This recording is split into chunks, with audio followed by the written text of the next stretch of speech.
விலைவாசிக்கு நம்மலாம் நகைக்கடை உள்ள முடியுமான்னு இனிமேல் தெரியலைங்க. பெரிய பெரிய ஊருக்கெல்லாம் போனால் வேடிக்கை பார்த்துக்கிட்டே வருவோமே, அந்த மாதிரி வேடிக்கை பார்த்துட்டு தான் வரணும் போல இருக்குது. ரொம்ப நாளாக அம்மா கல் கம்மல் போட்டுட்ருக்காங்க. சரி வீட்லேயே போட்டிருக்க கல் கம்மல் ஜொலிப்பு குறைஞ்சிரும், எண்ணெய் போயிடும் அப்படி இப்படின்னு சொன்னாங்க. சரி அதனால் நம்ம ஜிஆர்டியில் ஒரு சீட்டு போட்டு வச்சுருந்தோங்க. அதுக்கு போயிட்டு பார்ப்போம்னு சொல்லி போடும்போது ஒரு ரேட்டு, வாங்கும்போது ஒரு ரேட்டு. நம்ம நினச்சது நடக்காதுன்னு தெரிஞ்சு போச்சுங்க. சரி என்ன பண்ணுறது, இருந்தாலும் வர்றது பட்ஜெட்டுக்குள்ளே பார்ப்போம்னு சொல்லிட்டு ஒரு 6 கிராமில் தாங்க பார்த்தோம்.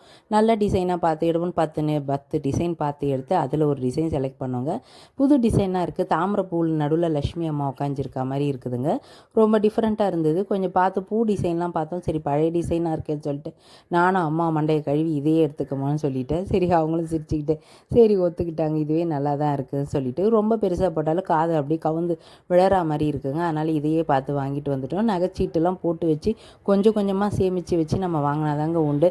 மொத்தமாலாம் பணம் எடுத்துகிட்டு போனோன்னா சேதாரத்துலேயே நம்மளை ஒரு வழி பண்ணிவிடுவாங்க. எப்படி இருக்குது சொல்லுங்கள்.